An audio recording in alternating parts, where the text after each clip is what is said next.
up, baby. Yeah. We're already having a good time on Spoil the Beans. We started with a good time, so y'all better get on board because this is going to be that kind of episode. Yep. What up, Beaners? International. Yeah. There's international Beaners now. Like, there's a legit, and we know you guys are international, and oh my God, we love you. Yes. Australia. Yes. All the other places and the places that aren't Australia. We love you guys. Yeah. No, just he's stupid. He only knows Australia and America. Thank you. It's not a diss. I just really don't know. Yeah, Thank you, he's Hassan. really bad at That's geography. for the new Beaners. Yeah. And if at any point this weekend or over online we told you you're a top Beaner, trust us, you're a top Beaner, and we appreciate you very, very much. Top Beaners. Top International. Bean. Before we get into this week's movie, The Reason You're Here, Yep. which I have no idea about, You don't know what it is. That's the podcast. and before we recap last week's movie. He also didn't know that at one point. Yeah, and I did watch 127 hours. Last week, before we got the show started, we asked our producer, Gabe. Our producer, the guy who makes all this. Yes, shout for out you to people. Gabe. Yeah. Shout out to Gabe, our producer. Been with us since episode 4. Gabe, episode 4. He's been around for a long time. We asked him if God was real. Which, hey, by the way, if you start a podcast, make sure you ask your producer that because that is the whole point of having a producer for the podcast. He says, maybe, ? I believe that unconditional love is real and that shit is very powerful. But also, like wars and famine and all that, ?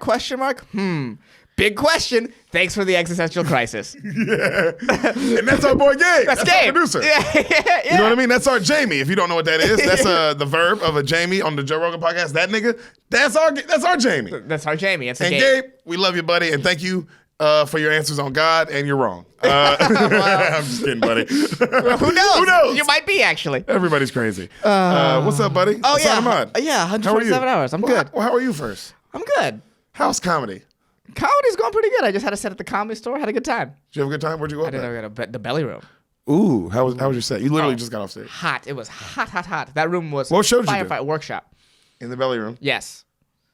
And What's the workshop show? It's JF Harris's show. Okay. Yeah, sold out, and they were just hot from the get-go. Even though there was no music pre-show, it was completely quiet in the room. They still were hot. Sold out? Sold out. Damn. Tuesday night at the Comedy Store. Wow, you see anybody famous? Yeah, Whitney. You saw Whitney Cummings in the hallways? Mm-hmm. Who else? That's it. That's all. It was early. I left early. Whitney be on time, baby. Yeah. Shout out to Whitney, who's always on time. Always. Always. But yeah, I just like to know. You never know. You could have been like, oh, bro, I saw a motherfucking Spider-Man. I'm like, yeah, they got no. No, if I stayed there till like now, this is like Spider-Man time at the Comedy Store. Spider-Man usually comes in around 10:30.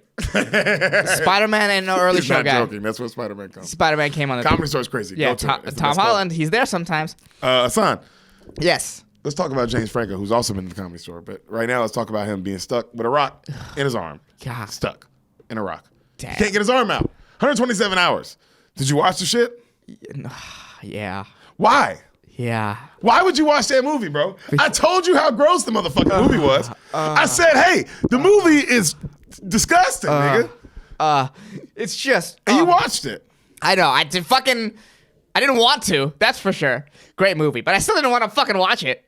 You know what it is? Great movie. Yeah, Hey, how good is the movie? Unbelievable. Well acted. Well Don't written. you cry at the end? Yeah, of course. I told you, nigga. Why does it make you? Why? But hold up. Okay. Just because that was my question. I was gonna ask you that, but Okay, we're already here. we're already here. Why does it make you cry? Because it's not a sports movie, but it feels like a sports movie. It feels like triumph. It feels like victory. For me, this is what, because I was thinking like, damn, this is making me cry, and this is a couple things I was feeling. One, the motherfucker did it. He got out. He did that shit. He cut his fucking arm off. He did it. Cut his motherfucking. He cut his motherfucking arm and kept with walking. a dull knife. With a dull knife and kept walking till he found people.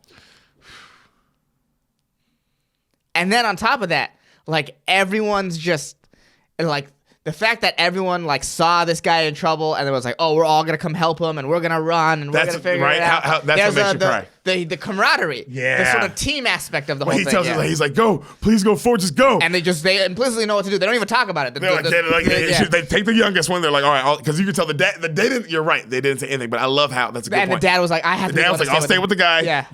But they didn't say it. But it was just like, all right, we got to. I'll take the kid. We'll run. Yeah. You stay. And then the other couple running up to him. More water. And then telling him to wake up. Yo. Yeah, that shit was just it gets you, man. It gets you at the end. Bro, I don't know why this movie makes you cry, but it makes you cry. Because it's like, it's a very, like, because the whole thing is, it's like about the human condition. You know what I mean? It's just like, this is how does someone survive this extreme situation? Yeah. The whole thing is, Literally about the human condition. And Right. he's like digging deep within himself, and he's in some fucked up places mentally. The whole game show with himself or whatever, the whole talk show with himself, he's in some fucking places. And at the end, it's so dark and so awful, and to end so positively, and like, this is what we can be at our best, makes you cry. Good real shit. You know, That's this real is what shit. we can be at our absolute best. At our absolute best. We can survive some intense shit, and then when we need each other, we can rally each other and help each other. That's what made me cry. Man, bro, that's some real shit. You know what this movie makes me think about? And I know this is a lot of people might not know this reference because it's a specific reference. But Minority Report. You ever seen the movie Minority Report? Yes. Yeah. There's a scene in the movie Minority Report, bro, with Tom Cruise, where he's talking to the lady who invented the shit, who invented the mind shit, Okay. the pre-crime shit. Yeah. Precogs, right? Precogs and pre-crime, you know, about how they can solve crime before it happens. And he's telling him about, it's the old lady who has all the plants at her place and all that shit. Right. She's telling him about it. And then she's telling him how, like, you know, you'll figure it out with your whoop. And he's like, oh, man, how do you know? And he's like, because. And then she grabs one of her plants that are alive. All her plants are alive. She grabs it. She's like, because all things that are alive, at a certain point in the plant, you see the motherfucking plant because she's squeezing it. And the plant starts freaking out, and then that motherfucker just, the six his thorns out, and it cuts the shit out of her. Right. And she's like, all things, at the end of the day, when pushed to a certain point, will do anything to survive. That. And it was like, it's because it's just, and her hands bleeding like a motherfucker. But you see, the plant, it didn't want to do it because it loves her and shit. But it was like, man, you. Yeah. At the end of the day, bro, don't push me to that point. Yeah, don't push me to the edge of survival. And that's what made. And that's what. Bro, don't push a human that way. That's what made it even crazier, because like, as you sort of watch his life and you sort of like connect with things that have happened in his life, you know, just small certain things. Him just thinking about this ex, a failed relationship. A failed relationship. Man, I should have. The time where I was so selfish that's what got me in trouble, and I could have told someone something, and like, why did I, you know? All that stuff you connect with, and then you realize, oh, damn, I am capable of doing some shit like that when pushed to the edge. Oh, man. And you end up in a stupid-ass situation because you were just more cocky than you should have been. Yeah. You're just stupid shit. Yeah. You didn't answer your fucking mom's phone call. Right. And tell her where you were going to be. Just little shit. Just dumb shit. Little just shit. Dumb shit. Somebody who would have been worried. Right. Somebody who would have been like, all right, this guy, this is where he's going. This is where, like, I've done stuff like that. And I've called him a couple times and he didn't answer, and now I'm already panicking, and now your mom already called. And now some people are already out there for you. Right. Oh, man. My God. And just my God. It was so scary. Watch that. Hey, also, like, sometimes, you know, you tell me if I'm wrong, Hassan, to the new beginner. Sometimes I feel like a lot of times I'll explain the movie, and maybe my explanation is way better than the movie actually will be. But I think this movie is better. Is that good? It's a good ass movie, fool. The reason why I agree with you, I absolutely agree with you, and the reason why I think is like everything depends on you actually seeing Franco's face. It's Franco. It's Franco. Everything is so Franco. You were just in it. Because he's in it. He is in it. And that arm cutting scene is just it was like a horror movie. It's unbelievable. What made it worse than any horror movie is that in horror movies, like, you don't know what's coming. I knew the story before. This is why I didn't watch the movie in real life, because I knew the story beforehand, just knowing it. So I was like, I'm going to spend this entire movie be like, man, this motherfucker's about to cut his own arm off. At a certain point. And the tension of that is insanity. You know what's the scariest thing to me is, I don't know why, I mean, because of course him cutting his arm off is the scariest thing. That's the scariest thing. But like, I never would have considered how far the hike was back. The hike, bro, this nigga had to rappel down a mountain to get back. Just drinking dirty ass water too. And it's the best water he ever tasted in his goddamn life, I bet. God, yeah. I bet still. Yeah. Oh my God. Yeah. That water, best water of all time. Best water. None of us will know the experience.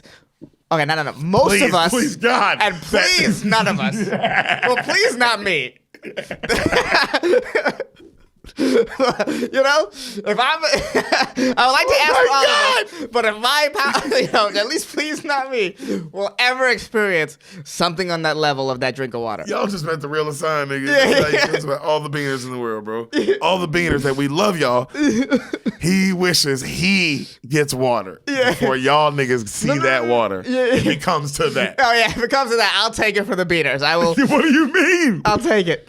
No, I'm giving it to the beaners, bro. No, Let I'm me tell you saying something. Every beaner will get 1 drop of water every 2 weeks from under Derek's rule. That's funny. Because I love you. What do you mean it's funny? I love them. You're an asshole. I love them. Man, I would just. Hopefully, none of us will ever experience what that feels like to need water like that. You know, on some real shit. Hopefully, we'll never experience that because that's wild. And I'm okay with myself not being pushed in that way. You gotta find your limits and push them, but some limits are like, hey, that's a limit. Yeah, bro, man. This movie pushes you to your limits. Watch this movie. Hey, everybody, subscribe and rate and review our podcast. Help us out, please. We love you. We do love you. We see you back in a second or two. Yeah, it's like a half. I think it's 30 seconds they're gone, but we're gone for like 3 days. They don't. You guys have no idea what's going on. Yeah, it's a lot. It's a lot. So much gay sex. All right, later, guys. Well, later. See you in a second. Beaners, this is your intermission right now. Before we get into the episode you are here for, really quick, thank you for listening. Yes, we love you. We do. Please subscribe to us on YouTube. Rate and review this podcast on iTunes. Please rate and review. That stuff matters. We could use the help, and we would appreciate it. Yeah, tell your friends about the podcast. We know you love it. Tell your friends about the podcast. We know you love it. You keep going back and listening to old episodes. That's how we know you love it. We appreciate that. And follow us on Instagram at @SpoilTheBeans, and then you can find our individual Instagrams. We're linked on everything. Follow Derek us on Poston, Assign Ahmad. Yeah. Yeah. Oh, and shout out to Greg Scamato for making our theme music. If you want some more samples from him or maybe help from him, check out gregcanhelp.com. Yep. Yeah.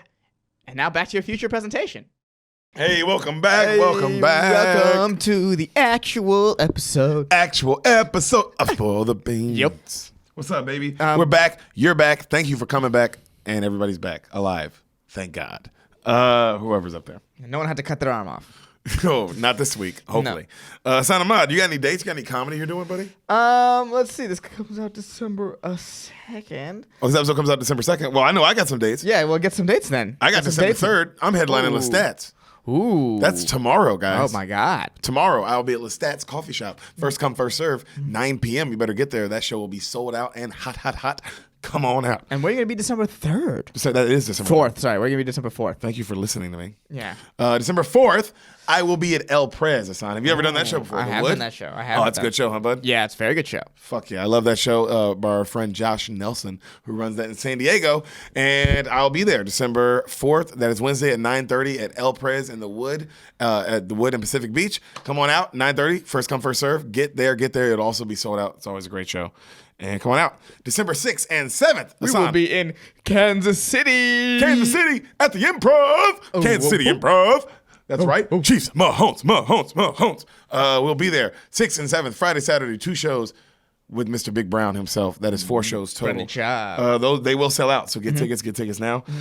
December 12th, I will be at Oxnard with Mr. Adam Ray. December 12th, your boy will be featuring for Adam Ray and Oxnard. So any Oxnard beaners, come on out and support. Adam Ray is a great headliner. He's a fucking great dude. Hilarious. Coming out, you'll have a good time. And then December 14th, we will be in Atlantic City. At the Borgata, right? The Borgata Casino with Mr. Big Brown, Brennan Schaub. And we'll be reviewing the fights. So if you want to come out and see comedy and something also pretty funny and special, just watch the fights. Get a ticket for that. It's going to be an awesome show. And then December 19th, 20th, and 21st, we will be with Mr. Brennan Schaub, Mr. Big Brown. La Jolla Comedy Store. Assign, what's special about this one? On the 22nd. That's Sunday. You can see your boy, Derek, headline. First time headlining an A-list club. First time headlining a one-nighter, off night himself. Yeah. Mr. First time headliner for real. Like a real deal headlining show. $10 a ticket. Please come out. Yes, support. I will be there as well. Assign will be featuring. Our boy Brian Simpson will be there as well. Come on out. Sam Lopez will be there. Guys, come on out. Yes. We're talking about your boy's headliner. You can see me do all of my material. I'm gonna fucking bring it. You're gonna see a San feature. You're gonna see Brian Simpson. I mean, we're talking San Diego's finest right here, coming down. It is gonna be a fire show. Fire show. Fire show. We will be selling merch. I mean, it's gonna be a great time. So please come out, yo. I mean, this one, Sunday, December 22nd, it would mean the world to me if you are a San Diego beaner, an LA beaner, Irvine beaner, Oxnard, all those beaners, any of these California beaners, you want to come see your boy headline, you really want to come support me, come to that show. Now, I understand if you can't, you come to the other ones, of course. Right. But if you can come to this one, guys, it'll mean the world to us if you can come to this one because we actually get paid more if people come. Yes. This is the first time that is real possibility. That's how life works, guys. Seats. I got to fill them. Sunday. They're going to be filled Thursday, Friday, Saturday. It's Sunday. my job to film Sunday. So, guys, help me out. Please, please, please. Come on out. And on also, out. it's going to be a great... you come out and support. My job and our job, we're going to make sure the show is fucking phenomenal. Fire. It'll be fun. And that is that we show. can do. That we're going to do 100%. So please come out and please support. December 22nd, Sunday at the La Jolla motherfucking Comedy Store. La Jolla motherfucking Comedy Store. San Diego, where I started pretty much, besides Memphis, Tennessee. I started in Memphis, Tennessee, but San Diego's home. That's where I got, fucking kind of decent at comedy. So please come out. And I got molested there. So please come out. That's why I'm really decent at comedy. Yeah. So please come out and fucking support. December 22nd, Sunday, La Jolla Comedy Store. You're going to hear us promoting the shit out of this until it happens. So just know. Get on it. Get on it now. Get on it now. Get on it now. I know the tickets aren't up at this moment. Hopefully they'll be up by the time this podcast airs.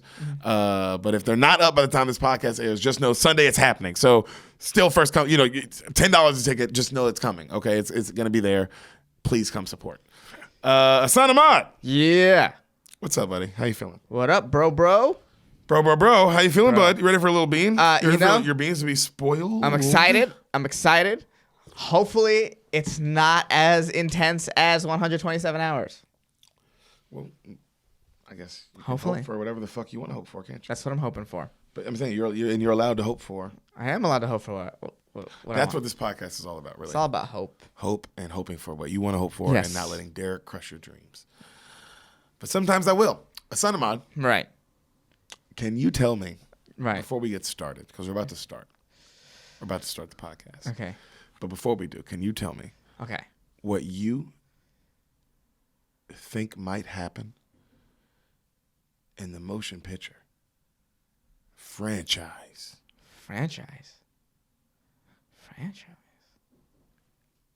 Airbud. Oh, no. Oh, my God. I'm genuinely excited. I've wanted to see this movie for so long. Tell me what happens with... And I'm glad we're starting with one, not two. Yes. You don't know what the second one's called. Anyway, go. Yeah, no, it's definitely not called Airbud. All right. So Airbud You hope. dunks and he gets stuck on the rim, and the whole movie is about Airbud figuring out how he got there, and it's like, oh, I had to cut my arm off. And that's Airbud. No. That's pretty good. All right. Tell me what you think. You never saw this. That's the whole point of the podcast. Get on fucking board. Fuck. I was so excited for it, but now I realize, like, how the fuck do I guess what happened in Airbud? What happens? We see our main character as a kid, and he's going to basketball tryouts. Okay. And his dog is there. Okay. He brings his dog along with him. It's like his best friend. Uh-huh. And the basketball tryouts are doing okay. What's the dog's name? Bud. Oh, okay. Yeah. The basketball tryouts are going okay. He's doing whatever, right? And then, maybe in like frustration or whatever, or like somehow a ball ends up bouncing towards Bud, and In he frustration. Like, Somehow a frustrated ball. Like the kid gets frustrated and throws a ball. Yeah, the frustrated ball bounces. Frustrated ball. That's a good way to describe it. The frustrated ball. No, I've seen a frustrated ball bounce. Yeah.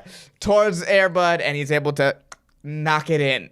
Into the fucking goal? Into the basket, yeah. This random ball that's thrown his way. Yeah. How deep is the shot he makes in your movie?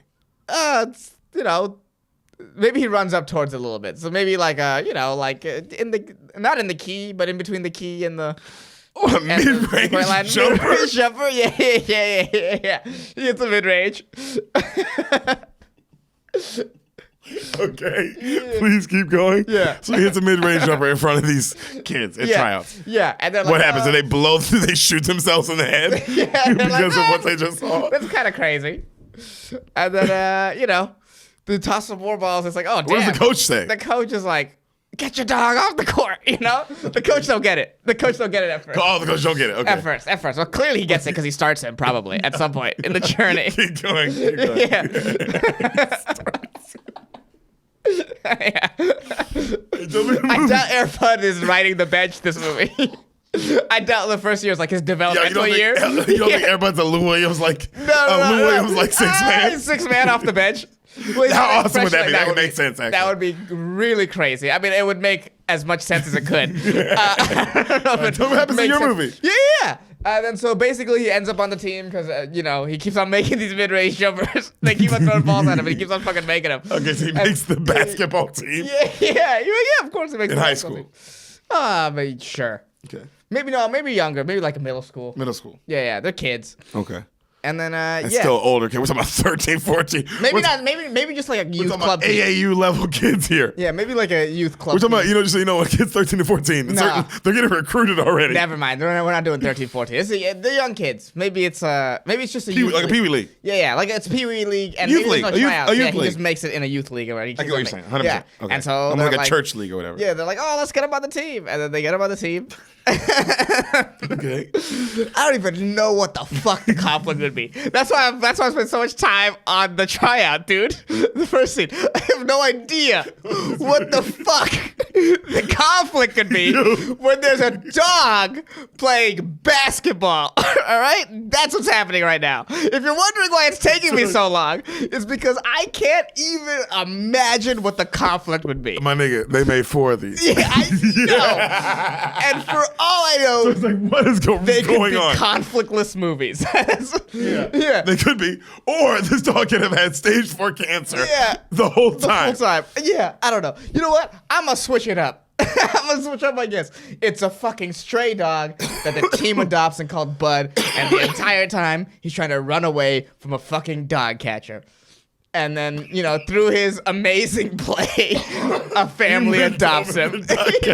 Yeah. Because also, who doesn't love sports? Yeah. Sorry to write your movie. I'm sorry. Go ahead. No. Everyone can help me out because this is. And that's how does it end? Give me real quick. How does it end? They win the league championship.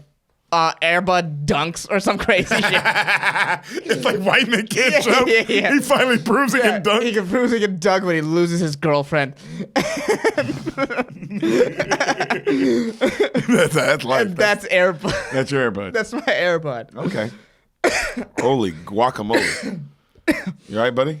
I've never been able That's to the not funniest guess a guess movie ever. before. That's the funniest guess of all time, nigga, that Airbud lost the love of his life.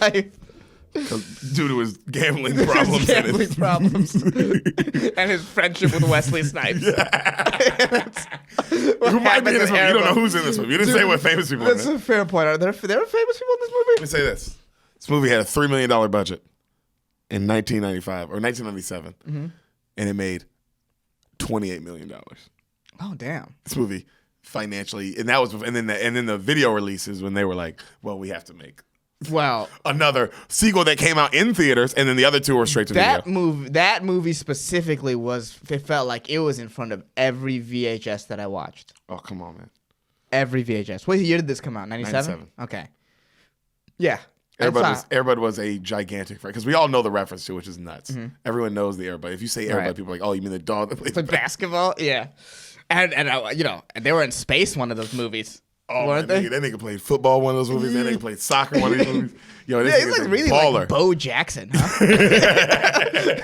You mean Bo Bud? Yeah, the Bud Jackson or whatever. The Bo Jackson of the Golden Retrievers. So, the credits I can't wait to explain this. I cannot believe yo, nigga, if you'd have told me, bro, when I was fucking like 8 or 9 years old when I saw this movie. Yeah. Derek, one day, you'll make a very small amount of money explaining this movie. To a Muslim guy. To a Muslim guy who died 5 years later. Oh, well, wow. Well, I mean, your life. Anyway, credits roll. Yeah. God, just so you know, when I die 5 years later now, people are going to replay this clip. I know, baby, and I'm more famous. Oh, God. God, come out to my shows then. Yeah. Play that part too. Credits. Okay. Credits. Of course. Inspirational music. Dun, dun, dun, dun, dun, like that. Right. Airbud. Okay. Starting. We're in it. It's a Disney movie. Yeah, okay. How about this, though? I'm so mad. So I pay for it on Prime. Is it on Disney Plus? Hold on. Yeah. I pay for it on Prime. And I'm like, nigga, oh, come on. Because the movie starts, Right. and it's a Disney movie. And I'm like, you fucking idiot. Why didn't you check Disney? Oh, you fucking idiot. You owe us on money. Right. So I go and I look. Not on Disney Plus. It is a Walt Disney picture. Hey, Disney Plus, you forgot one. You bitch ass niggas. Yeah, free Airbud. Hashtag free Airbud. Airbud, Free bro. Airbud, bro. You telling me I can watch every Simpson? I can watch fucking every fucking Bambi 2. every fucking animated thing. Lose a parent. Lose its fucking How to Lose a Parent, yeah. How to Lose a Parent in 10 days is every Pixar movie. Watch all that, but I can't watch a dog go to motherfucking, Georgetown on a D1 scholarship. Hashtag free Airbud. I can't watch a dog win 2 national titles with Florida. Huh? All right. Well, you finally found a negative about Disney Plus. That's the first one. First negative. Shots of a small farm land area. Yeah. Okay. And then we see through That's the road. why the dog's a good athlete. He's on a farm. Yo, Those farm boys are athletes. if you start in the Midwest, nigga, you can hoop. Farmland area. We see a truck driving. All right, like a truck driving over a hill. It has a big clown head on top. Scary ass clown head, bro. Right. It's huge. And it says, "Welcome to Fernfield, Washington, where everything is possible." Oh wow, Kevin Garnett, you stole that from Airbud?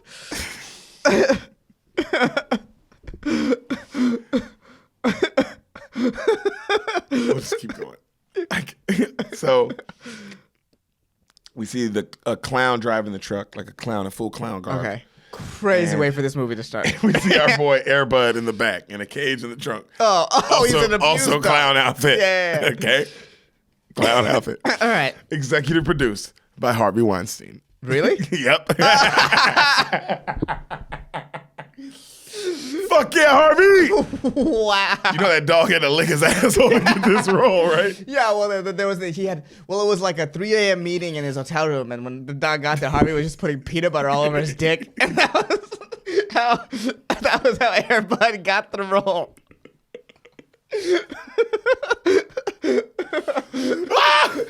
Oh my god! Oh, I'm so sorry. I'm so sorry that happened to so many people. You know, people don't like.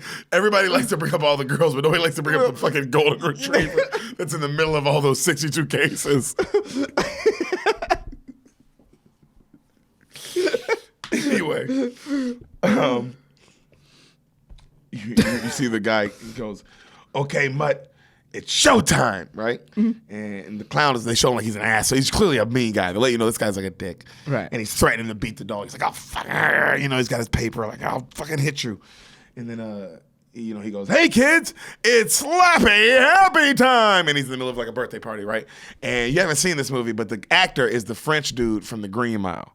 You haven't seen The Green Mile, but y'all niggas know who I'm talking about. It's Frenchie, okay? So he's doing tricks, and the kids hate him. He sucks. He's not a good clown. And they show the dog, and the dog just looks so sad. And it's just a montage of this clown being a bad clown, bro. And then finally he's like, "Okay, dog." Everybody's like not liking him. "Your turn." And he starts throwing balls at the dog, and the dog's catching all the balls, and the kids are going crazy. They're loving this. Right. Which is also impressive. He's very much like one of the niggas from Blue Man Group.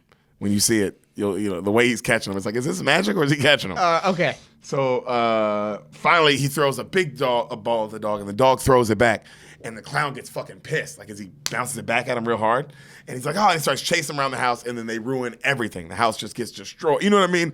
Cakes everywhere, tables are all knocked over, chairs, kids, and then they cut to Airbud, and Airbud's looking all cute. And then they throw the clown out like fucking Jazz in The Fresh Prince. Love it. straight up. Love it. And then he goes, "You goddamn dog! I warned you. You're going to the pound, right? I'm taking you to the pound." The dog's all sad. What? What a terrible entertainer. That's the best part of your act. Well, no, he goes, "I hate birthdays. I hate kids. I hate being a clown." This nigga breaks down. Oh, he's going through a lot, huh? Yeah, for being honest. Yeah. I'm not mad at the actor because he was like, "I'm gonna let y'all know, nigga. Hey, this guy is like, oh, I'm not gonna make it's it. not about the dog." Yeah. Well, clearly it's not about the dog. 100% it's not about the dog. Yeah. You take it out the dog when you're hurting, and it's about you. So he's driving to the hound. He's the pound. And he's calling. You know, and he's calling the pound. And he's saying how he's got a vicious dog and it bites people, which also sucks. It's like, damn, bro, they're gonna kill this dog. Yeah. This is already a harrowing tale. This is already way more intense. Yeah, it's like creepy this clowns. Whole backstory. Yeah. What? So, I don't know if I need this. of course, he forgets to put his truck bed up. Oh. And the cage is bouncing around in the back. Mm-hmm. And then, of course, the cage, as he's going down the freeway, bounces just ever so gracefully on the street. Yeah. You know, this dog didn't die immediately. But I get that, Disney. So it'd be an interesting way to start the movie. Right. To have this dog come back from being paralyzed. Oh, it's the story of one of those like football players that got disabled on the field, and at the end, Airbud just rolls on the court, and in a wheelchair. Yeah. So the crowd goes insane. He's sitting there, right? And then finally the next car comes and it sees him like, and it stops last second and kind of just knocks him over. Right. Right. And it opens up his cage. He comes out. A baby, you know, they cut to the people in the car, and it's a mom and a baby in the back, and like a little kid, like a 10-year-old in the right. front, you know. And then the mom is like, "Okay, everything's okay. What did we hit? I think it was just an empty crate, right?" And it looks empty. So they drive off, and then the little boy's like, "What?" And he turns back around and he sees Airbud in a little clown suit, like just looking at him all sad. He's like, "What the fuck?" And the car's already far away, you know. So the little boy and his mom, they pull up. They just follow. Now we're following them. Okay. And which I did like. I did like that. I was like, oh, that's a smart transition in the movie to how we introduce our main. You know what I mean? Into the family. Yeah. Right. Because then we're just following them, and they pull up into their new house. Oh, okay. Right. You know what I'm saying? Like, okay. They pull up in their new house, and they're moving in, and it's a nice house. But the little boy's the mom's like, "You like it?" And the little boy's so sad. He doesn't say anything. And he goes up, and he's got an attitude, and he looks. Immediately pulls out a picture of his dad. And it says his dad, like in a newspaper like article, and his dad was a Marine who just died in an airplane crash, like recently. Oh, Jesus Christ! Yeah. There's a whole military angle to this. What? So his family is living off military money. In '97. In '97, death of military money. What? Well, he was a captain. Like he was like a captain, like jet pilot, I think. But like, who died? That's what it looked like. We weren't at war in '97. No, it wasn't. It was like accidental. Oh, okay. So they'd have got a lot of money. Okay. It makes sense that they have a nice house that they do. Oh. Actually, I was like looking. I was like, factually, I was like, yeah, this checks out. If this would have happened military wise, they were like, and they lost a top pilot off an accident they had. Right. Woo. Yeah, they're paying out the ass, son. Yeah. Right. Like hardcore. Yeah, to die in peacetime, that's rough. Oh man. Yeah, it's rough. And they fucked up. Yeah. Oh, and then there was a high-ranking, like a captain. Right. Yeah, the family's making out. That kid's not working if he doesn't want to. You know what I mean? They're making out. Yeah. So the kid's also going to be doing a lot of drugs. So he looks at that, and then the next picture he pulls out is a picture of him and his dad playing basketball. They're also extremely sad. I'm not going to lie. At this moment, I did almost tear up. I'm like, God, that sucks. It's just like a heartfelt picture, too, of like the dad's so happy with them. Right. Like, all right, we get it. The kid is going through some shit. I get you because mostly the Disney kids in movies they always have this kind of attitude. Right. This kid, the whole time you're like, yeah, Jesus Christ. Yeah, that's a lot. Yeah. And also they let you know it just happened. It happened like months ago. Yeah, usually they don't tell you in Disney movies how the other parent died. No, the dad's not there. Right. And you can assume whatever you want to assume. Right. They don't let you go, hey, the dad died and he was a military man, God damn it. He was a hero and he played basketball.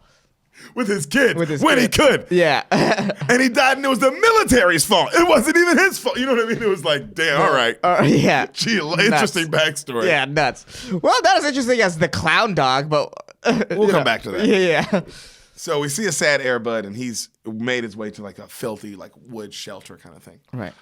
At school the next day, we see our boy. He's mom's enrolling him in school, and she's saying how he's super quiet because, of course, of his dead dad. Kid's really sad. Right. And he hasn't really said anything yet, the little kid. and he sees that there's basketball tryouts, and he kind of looks at him, but the mom's like, oh, he hasn't wanted to play that since his dad died. I think, we'll try something else. And the kid doesn't say anything. He's just like, what? You can tell he's just like whatever. He has a kind of like, I'm not gonna lie, he's very much like, my dad just died. What does anything mean? Can't trust the military? That's his face. His face was more like, I can't even trust the government. Why should I play basketball? Yeah, dude, that's not a lesson you need to learn until like your 20s. You should, if you're a good childhood, you're blissfully unaware of the government till you're like 18. God, imagine how good your child is to like a military dad who's like a high-ranking official. Right. Like everything's going so good. Yeah. And now you're like, dude, what is America even? What am I? He died how? Yeah. What? Yeah. He's already questioning his shit. Man, when 9/11 hits, he's going to be really turned upside down. Oh, my God. Yeah. This kid's definitely going to be on that side, a certain side. Oh, he's going to be like, this was the government's fault. Oh, for sure. Oh, yeah. Is this the story of Alex Jones? Anyway, let's go. That's how it started. My dad died, and a dog can play basketball. That's how it all began. And everybody's like, that's bullshit. Yeah, and he's like, no, it happened. And you're like, oh, wow, all right. He tries out for the band. He sucks at it. The kids all laugh at him. Mm-hmm. He's walking home, and he sees these kids playing basketball. How old is he? Elementary school? Yeah, middle school. Like okay. young, but like young, Okay. And he's watching these kids play basketball, and he doesn't ask to play, and he just walks home. He's all sad. Mm-hmm. And then he sees an abandoned church on his walking home. Mm-hmm. And he looks in the back of the church, and there's a basketball court. And he's like, whoa, you right?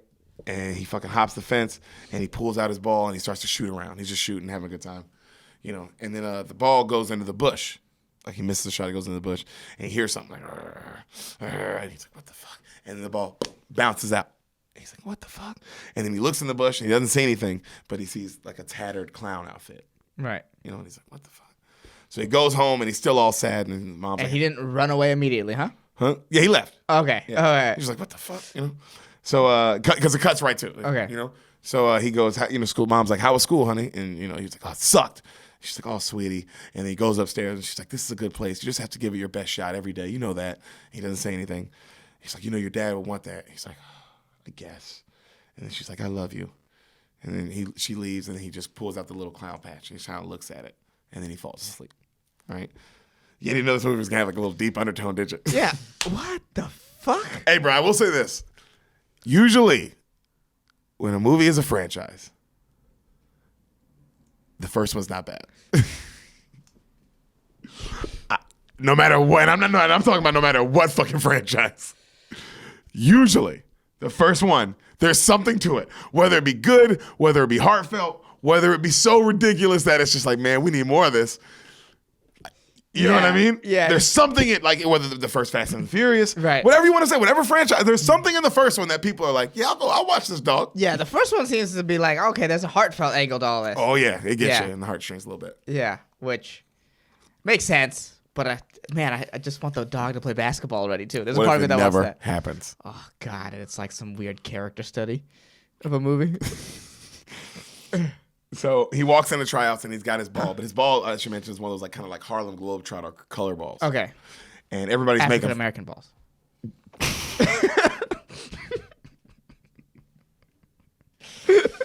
God, you're the most racist fucking person, dude. Yeah. You're a fucking racist. Jesus Christ. You're the one who said colored balls. It's like it was you okay. and like Al Sharpton. Like it was okay. Well, most racist niggas out there. That's possible. He's like, come on, that Yeah, nigga's racist, yeah. probably. For sure. Yeah, For definitely, sure. That definitely. nigga hates somebody. Yeah. It's whoever's poor. So he's the coach. Everyone's making fun of his ball, and the coach is taking it all, giving a speech, and he's all serious, bro. Mm-hmm. And he's talking about, this is so funny to me. He's talking about like how this is going to be a great year for them, and we're not going to play around this year. We're going to take it serious. We have 5 starters coming back this year. Raise your hands, boys. And he's like, that's what we're going to build our team around. And I thought about it. I was like, damn, you got 5 starters coming back. Yeah, in middle school. You feel good. Yeah. You're like, yo, we can do some damage. Yeah, this team's got chemistry. It's got 2 years of middle school ball under its belt. And we were decent last year. So there's no reason. Yeah. And it's a very rare occurrence. I'll have all 5 stars. That's what I'm saying. That means you had a really bad crop of 8th graders the year before. No, the year before that. They had a good year last year. Oh, yeah. No, I'm saying is if all 5 stars are back, that means none of them moved on to high school. Yeah. So that means your 8th, like your good year was all 7th graders. Yeah. Yeah. I mean, that means you had a class of terrible 8th graders. Oh, horrible. Yeah. Also, and now all these niggas are 8th graders, and they are like they're ready to "This- ball. This is Yeah. the year you're ready to dominate. Right. That would technically. I was like, hey, as a coach, this is not bad. You go, here you go, guys. We know who's starting, so let's build. And he goes, if you want to win on, you win at the court, you'll win at life, which is crazy. Right. Crazy thing school? to say to middle schoolers. Yeah. Josh is sitting on the bench and he's watching this whole thing, and then the coach comes up and he goes, "You new kid?" And he goes, "Yeah." And he goes, "Well, I need a manager for the team." And the kid's like, "What?"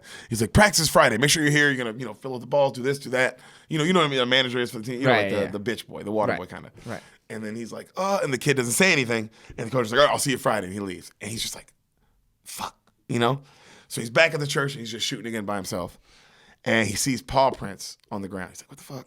And he looks, and then he walks up to and a dog barks, and then we see Airbud come out, kind of. He pokes his head out, and he kind of looks at him. He's staring at each other, and then he opens up. He's got a yogurt, and he opens up one of his little yogurts, and he sets it down, and then he turns around and he shoots another bat just like a ball, like he's ignoring the dog, and the dog comes out and he just starts killing the yogurt, just killing this yogurt, and then he's like, "Hey, boy." And he goes, "Do you want me to take those tethers off you?" And he tries to take them off, and the dog's like, and the dog turns and just runs away.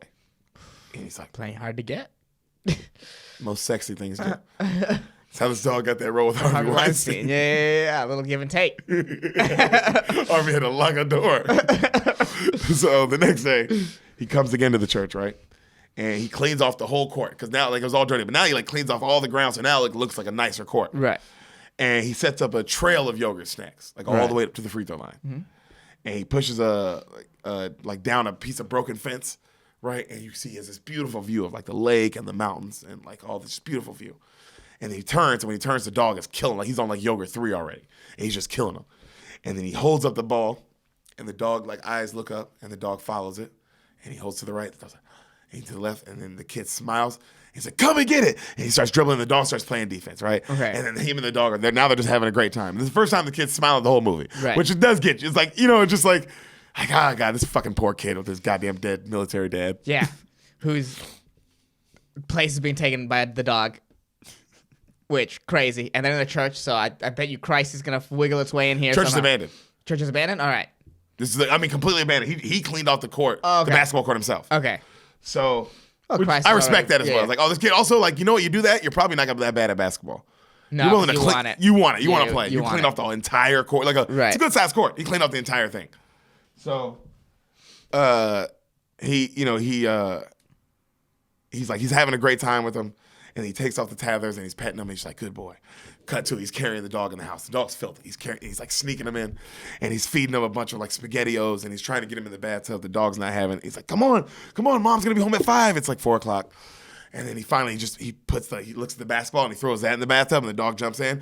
Splish splash! I was taking a bath. On a Friday night. Whoa, montage? Of course, dog bath montage. Oh, dog bath Dog bath montage. montage. You gotta have one. It's a kids movie. I didn't Cleans think the whole dog. I should have said that in my guess. You know what I mean? Oh yeah, you should have guessed. You should have guessed some more kid moments. Yeah. You should have. You kind of just were thinking of crazy shit instead of obvious kid shit that would happen. Yeah. I was more focused on the dog than the actual kid. So he's cleaning him. He's air drying him. He's brushing his teeth. Mm-hmm. Finally, his mom comes home. He's like, "Stay here, buddy. Don't move until I'm back." He runs downstairs. He's like, "Hi, Mom. Can I help you with the groceries?" She looks at him immediately. He's like, Hey, what's going on? up? Your dad's dead. You can't be this happy. What's going on? Help me with the groceries. You're smiling. Get out of here. Yeah. He's like, nothing's going on. He's like, "I just want to help my mom with the groceries. I can't do that." She's like, "Okay." He's like, "Oh, by the way, hey, Mom, you remember when I had a hamster?" She's like, "Yeah." And then right then upstairs, you see the ball come down. Buddy knocks down the ball, and he's fucking going down after it. And it goes into a room, and it's a room where that she's painting, and he just fucking destroys this room. Just like the beginning of the movie. Just destroys the room. The ball paints everywhere. He covers himself in white paint, and he shakes it all over himself, he even makes a more mess, and the mom's covered in it now. And then the little boy looks up, and he's like, "So, can I keep him?" And the mom looks And then the next day he's putting up signs, "Lost dog, call this number. We found your dog." Right. And each sign he puts up, the dog is climbing up and ripping it down. So each, Ooh, the I dog's like just that. ripping it out each one. Yeah. Right? Not smart dog. Right. Clearly, well, can't get rid of this dog. It's also yeah. too smart to get rid of. Yeah. He's already trained. Yeah. Also, this kid's dad's dead. Give him a break. Give him a break. Yeah. So he sees a gigantic cardboard box, right? And he brings it home. Well, the mom also has a brand new daughter. Moms would be going through it, nigga. Oh, that's a good point. That's a good point. They have a baby little girl. Oh, damn. That sucks. And he's like 10. That sucks. So we're talking about the mom would be. Yo, whoa. Oh, yeah, Her little 10-year-old now has to be the man of the house. Whoa, if he doesn't really trust if he doesn't trust the government, she really doesn't trust the government. You know how we did a different we need to do a different version of Big from the mom's side? Yeah. Also a different version from Airbud from the mom's side. Oh, about this. But just about her. About this lady who's slowly losing her mind, and all of a sudden a dog starts playing basketball in front of her, and she's like, "What's even real?"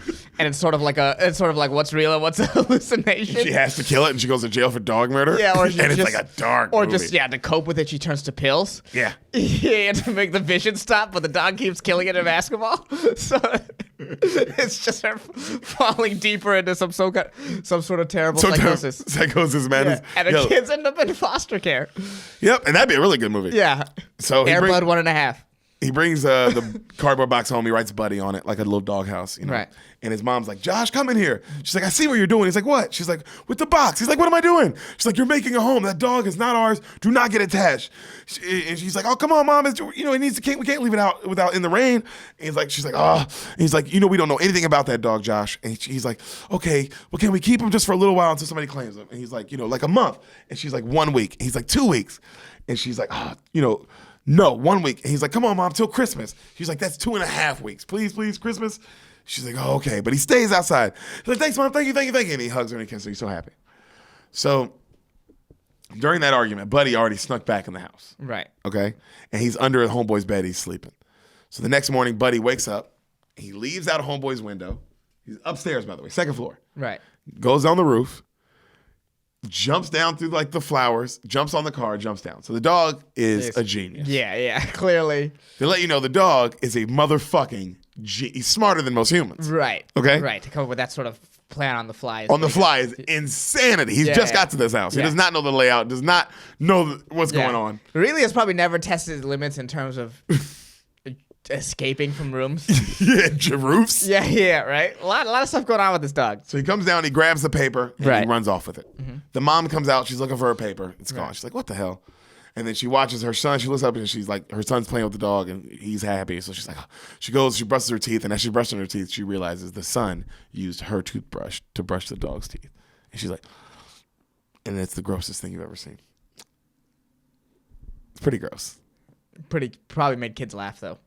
Yeah, it's pretty disgusting. Yeah. I was mad. I'd beat the shit out of my son. Yeah, well. I'd beat his fucking ass. Well. I'd grab his fucking little neck and I'd wring it. Huh.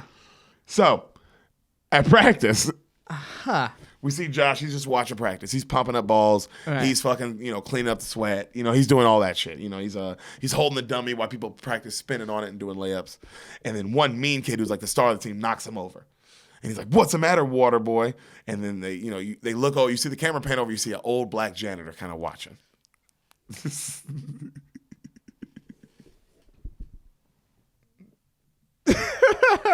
Is the story starting to come together for you? Yeah. On how this all comes together? Yeah. Because you're waiting, you're like, yo, where's the... It is funny how this whole movie, because you're waiting for it as a viewer. You're like, what is this dog? How does it, what? And then you see the old black janitor watching and they're like, no. Because you immediately go, I know what this nigga's not, no. And you recognize this old black guy. I can't know what, but you recognize. OBJ? He's just an old black guy you recognize. Yeah. And he looks like an old magical kind of black man. Right. And you're like, okay, this is how this movie makes. Okay. Finally, some answers. Yo, and never in a million years would your guess have involved like, a magical old black man. Oh my God, old black janitor, man! I should have seen it coming. Always okay, right? Especially in a sports movie. Sports movie about a dog shooting a basketball. Yeah. How do we really get there? Yeah. And they made a franchise and it makes sense. Yeah. Oh. Yeah. Yeah. Yo, I like how you don't even need to know. This is so American. The moment they pan that camera over, you see that nigga, he's like putting in a light, bro. He's like putting in a light bulb, and he's watching the kid play basketball, and it's like, no, they didn't. This is the most American movie of all time. It has a dog playing basketball with a military dad, and it's built off the back of a black man. This is the most American movie of all time. Magical black man. Yeah. So, all right. At church, he figures out like some lights to cut on. So now he has lights. He can play at night on a Oh, abandoned wow. court. You know? Wow. Yeah, oh, this kid would definitely be a hooper. Yeah, If yeah. you did all this, like, oh, this kid's Yeah. gonna be fucking hooping. So, and he paints lines for his court, right? And then him and Buddy start playing. They're playing. And it's night. And they're back at home, and Buddy learns how to unlock the gate to get out. And he scales up the house again, like fucking Spider-Man. Right. And he goes into Josh's window, and he comes in, and he eats his pizza, and he's like, how the hell did you get in here? And his mom comes in, and she's like, everything okay? And he's like, he's hiding the dog under the laundry. He's like, yeah, just hanging out, just doing homework. And the mom's like, and she leaves. And the next morning, Airbud scales down the house, steals the paper again. And mom comes out, no paper. She's like, what the hell is going on? Why is the paper getting stolen? So at practice, Yeah. Josh, he has to get everyone's dirty gear and do the laundry. Right. So he's getting everyone's gear and he's doing the laundry, and he sees the janitor's office. And he's like, huh. And he starts going through all of his stuff. And as he's going through his stuff, He appears from the shadows. That'd be so funny. Like a horror movie. as he's going through his stuff, Yeah. pulls back a couple tethers of clothing and some other shit. He sees a Knicks jersey. He's like, what? Has number 9 Cheney on the back. What the fuck? And then he hears something. He stops snooping and he goes and he hides. And the black dude tells him, he's like, hey, make sure you use cold water on those clothes. You don't want them to shrink up. And then it's quiet. He's like, yes, sir. He goes, the black guy goes, I don't know why you put yourself through all this. And the little kid's like, I guess I just like basketball. The black guy's just like, doesn't say anything. Right. So magical black conversation. The kid runs home. Yeah. He goes all the way to his dad's cards, and he starts going. His dad has 1 million basketball cards, right? So he's going through all of his dad's old basketball cards. Man. Sure enough, Arthur Cheney, New York Knicks, number 9. He was there during the championship years. That very small window in Knicks history. But I'm talking about Yeah. if you were there, though. you were there, it was you were on magical. some dominant. Yeah. You were on, like, they won 3. On 2. 2, sorry. I think they got to 3. Oh, did they? Yeah, but I'm pretty sure they got. No, they won multiple, but I'm pretty sure they got to like even more than they won. You know what I mean, like 3 or 4. They had because there was a dynasty era, where it was like, oh, the Knicks and the set, that was the team. So he was a part of that. Right. Okay. Good old 40 years ago. Which would make him crazy famous in New York, though. Right. You are a legend. But we're in Washington now. We are, but you would still be famous. NBA, you'd be famous at the time. You were part of the like Knicks because they were on TV. They were like superstar team. They had star Hall of Fame players. You know what I Right. mean? Like Right. they were the Knicks. Well, clearly something went wrong for him. So the next day, Well, I hope one day he explains it in a way that applies to our main character. he shows up. Yeah. The next day, our boy Josh has the card, and he's Right. like, "Can you sign this, sir?" And then the janitor looks at it. He's like, "You think this is me?" And he's like, "No, it's not me." He's like, "Really?" He's like, "That guy's dead." He's like, "Oh, he died a long time ago." And he looks off, and the kid just goes, "Oh well." I think that thanks made me. any- I think I got hard. I think thanks I was anyway. like, Jesus, Is he's that like, all the the right most notes. awesome line you ever heard? Yeah. Oh, that guy's dead. He died a long time ago. Because you're right. You just answered like, "Oh, did something go wrong?" Oh, definitely. Yeah. He's a janitor. You were on those 2 titles. 2 titles. Yeah. What'd you do? You got ran out of New York somehow. So he leaves, and he hears like the little kid. He leaves right. Later that day, he's leaving to go home after he finished the laundry, and he hears somebody in the gym, and he goes and he checks, and he sees the old man fucking dunking. Yo, this guy's 80, by the way. And also, it's because it's like clearly like, oh, wow, they went and got some 20-year-old guy and put a gray wig on him. Because the body frame is so, dude. Yeah, it's just like, what? He looks amazing. Yeah, it's not even like those, like, like when you see old men who used to be very good at basketball play? It's not even that. It's just clearly some young guy. Some young badass hooper. So the next day, our homeboy, he wakes up and, he's looking for Buddy. He can't find him. Mm-hmm. Buddy, he's screaming. And it's Christmas morning. He's like, Buddy. And he can't find him. And he's running around. He's like, Buddy. And he runs downstairs. And he's like, Mom, Buddy. And then he looks and his mom, she's holding Buddy and he's got a bow on his head. And he's like, and she's like, Merry Christmas, Josh. He's like, thanks, Mom. And he runs and he hugs the dog and he's like so happy, right? Very sweet. Good mom. Not smart move on the mom. Right. I'm going to make my son freak the fuck out. so I can win some more leverage points. Yeah. Oh my God. Yeah. That's the best way to do it. Yep, you got to do something. You got to establish dominance.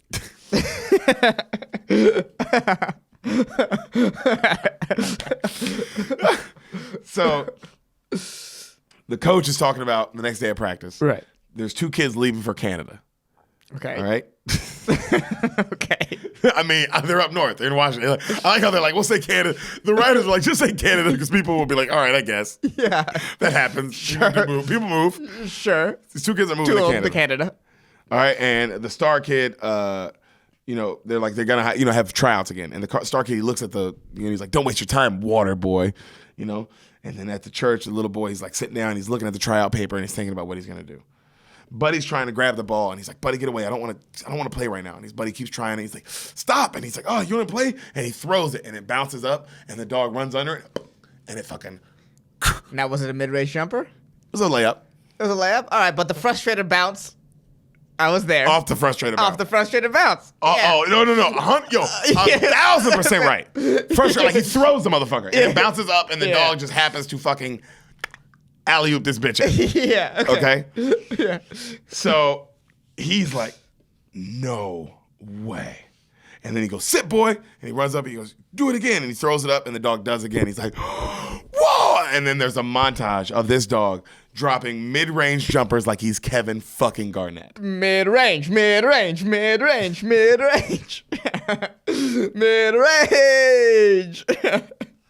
But I mean like he's Tim Duncan. Woo. Oh, yeah.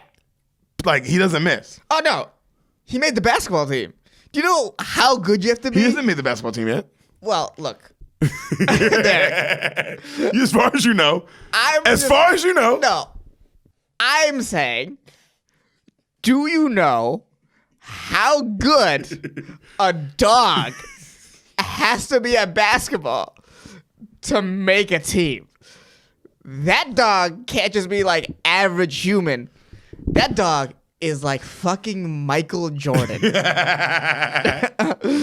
So Yeah. He's a machine. This is the Kawhi Leonard of canines. So the team is 2-2. Yeah. All right, the record's 2-2 this Okay. season. They're not starting as They're high not as the starting coach great, wanted. but, they're 5 starters back. That is how sometimes you Well, start 2 because left to Canada. you're a little too confident. Yeah. And well, I mean, you're 2-2 right before that happened. Oh, okay. Yeah. You're 2-2 already. They just, this you're 2-2 struggling. now. Yeah. You're struggling. So Josh walks in, and they're like, "Oh, we got to try out." They got the guys here for tryouts. It's like it's not even here tryout. Only 2 of you are gonna make it. Mm-hmm. And then he goes, "Hey, Josh, I'm glad you're here. Clean up these balls, get the court ready for tryouts." Mm-hmm. And the kid goes, "I'm here to try out, coach." And the coach goes, "That's not for you, Josh. Go clean up the balls." How do you know, coach? The worst. Oh, this coach. I mean, haven't noticed this coach is a piece of shit yet. Yeah, he's pretty garbage. All right. Yeah. So when you see him too, you're like, oh, they let you know, like, oh, this guy sucks. Yeah, he's like Rudy's second He didn't coach. even ask him if he could hoop to begin with. He just made him the manager. Yeah, that's a good point. He just walked in. You never ask. This kid might be a Kawhi Leonard kid where he's really quiet, but he's a ball. But he's just really quiet. He doesn't talk, and he doesn't know how to stand up for himself really. So he's just like, ah. So one kid goes, "Oh, come on, coach, just let him try out." Right. And he looks at him, and the kid kind of smiles at him, right? Which is very nice moment. I mean, there's enough nice moments in this. Like, yeah, as a kid, you would connect immediately because it's like, oh, a friend and all that stuff. Or it's just one of the guys being nice after all these guys have been being mean. Yeah, basketball playing dog who didn't have one of those. All those kids. Yeah. So the coach goes, "You slow my tryout down. Down, son. You're out of here." Jesus fucking Christ, bro. Right. Relax, homeboy. Relax. Even if he's not that good, it doesn't matter. You just look. Hey, you just focus on the kids That are doing good. Also, it's a middle school. Just let them try out. What does it hurt? No one. Yeah. It's also second. It's like a tryout. It's like a private. It's like only. It's a tryout in the middle of the season again. Yeah. They've already had actual tryouts. Yeah. And you did let them try the first time. Let middle school boys be middle school boys too. Let them hang. Let them give it. That's what middle school's for. And then he doesn't make the team. Then you go, hey, you can still be the manager if you want. Yeah. So they start the tryout. He immediately balls out. Hilarious. And the coach is like, right? Yeah. He checks the roster the next day. He's on the team. That moment, I don't know what it is about a nigga making a team, but it always kind of tears you up a little bit. Because they're just so happy. It's also always genuine. When a motherfucker makes a team, it is genuine, like, he did it. Yeah. Yeah. So before his first game, and the kid who asked him to be on the team, Right. gives him his lucky orange peel. It's all rotten. And the guy's like, what? Why would you give me this? This is yours. I can't take this. He's like, trust me, it's okay. Scottie Pippen dropped that. It's lucky. Hilarious. He's like, I picked it up. He's like, man, I can't take this seriously. It's yours. He's like, don't worry. And he pulls out another piece of like apple core. It's like a rotten apple core. And he goes, I took this out of Sean Kemp's trash. So. It's the 90s? It's the 90s. Yeah. Two good references, though. I'm not mad. Both those references still hold up. The asshole kid walks up right there and he goes, hey, water boy, just stay out of my way. Right? He's on the team, dude. He wouldn't even be in your way. He's not supposed to be. So, buddy. Bad team play. This is why you're 2-2. Your star player is like, Yeah. Yeah, that's true. Stay out of my way, guy who's also good on at my basketball. team. Yeah, on my team. Just made it halfway through the season. Russell Westbrook. Jesus. Oh, son, you gonna come at Russell Westbrook on sport? You know he's an avid spoiler beaner. Be less selfish. So I'm already in the hole with it. Might as well tell him the truth. So Buddy's looking for Josh. Can't find him. He's Yeah. like, oh, he's all sad, right? Mm-hmm. Cut to Josh is riding the bench, and he's just sitting there riding the bench. The star kid is like he's killing, but he's destroying. But his drunk dad's in the crowd, still yelling at him and saying he's not doing good enough. Oh. So yeah, they. Okay. Yikes. My bad. Yo, how Disney is to be like, all right, we're gonna let you hate this kid, and then we're gonna show you why you should not judge children. Yeah. Oh wow. I forget. Yeah. And the kid's just like he makes a crazy spin layup, like they show you he's really good, and the dad's like, "Come on, son, you gotta get the and one on that, get the foul on that. What's wrong with you?" And the kid's like, and he was just like, "Ooh, Oh man. no wonder he's bullying this kid. He fucking hates his life. He's gonna get his ass whooped when the dog comes. What do you mean? Oh, the dog dad is gonna be the star player, and the dad's dads like, can't you handle it. lost to a dog. Ah. Even though they're winning now, and they're better, and he's better. Yeah. He's averaging more points, averaging more assists. Yeah. So really, the alternate movie on this would be little vignettes about the parents around all this. Oh God, That's rough because that kid is getting fucking pummeled. Oh, you just did a spin. You're in 8th grade. You just did a spin layup, and you're the dominant player on team. You're clearly that good. Yeah. And then your dad's like, Just that's not screaming good at you. Of course, you're fighting everybody on your team. And then a dog makes the winning shot in the championship game or whatever the fuck. What sucks about this kid is this is a real kid who would go on to be a star athlete player, maybe a star college player, maybe go on to be the pros, but he'll never be what he could have been. No. And he'll always hate his dad. And his dad always hate, and it's just be this relationship, and it's just That was the sucks. There was this NFL bust. I think for the Green Bay. He's supposed to be a Green Bay Packers quarterback, Tony Mandarich or whatever. That was his name, and that was the story. His dad was like one of those guys, and he really. So by the time he got to the pros, he really like lost the love of the love of the game. The nigga who throws weird balls for the Cleveland Browns, but he was a badass quarterback. Bernie Kosar. Yeah, him, same thing. He talks about it in his documentary about how his dad sucks. just. Where it's just like just you have all the tools, but there's this person that's just like. And that's a real shit too. When your parents like want you to do something that badly, it's like. Because also what sucks is this kid's the best player on the court. Right. And it's not, and that's like, oh, that's what sucks. Right. It's like, damn, that's not enough. Well, it's like, well, damn, bro. Even if I was the best player in the NBA, it wouldn't be enough. So what does it matter? Yeah. What's the point of any of this? And then that's how you. start doing drugs. Mm-hmm. God, love spoil the beans. Yep. We break it all down here, guys. So we really get deep on that Airbud. So they're losing at the half, and we see Buddy has run now all the way to the gym. He's like, I'm finding you, Josh. Mm-hmm. The coach is yelling at the orange slice kid for missing a pass. We're just yelling at him going off. And then as it's back in the second half, a kid fouls, and then he has to put Josh in. He puts him in. Mm-hmm. Buddy's watching from under a table. Josh finally gets the ball. He starts dribbling. Right then, Buddy fucking loses his mind. He sprints at him. He gets the ball. He knocks it into the crowd. He starts chasing it off the crowd. Now everybody's screaming. He knocks over the scorer's table, knocks over all the Gatorade, knocks over the ref. It's like a Three Stooges situation. You know what I mean? He's just Gatorade, just everything. He just fucks up the whole entire game. Buddy creates havoc. Yeah. And then at the end of all this havoc, he drains a shot.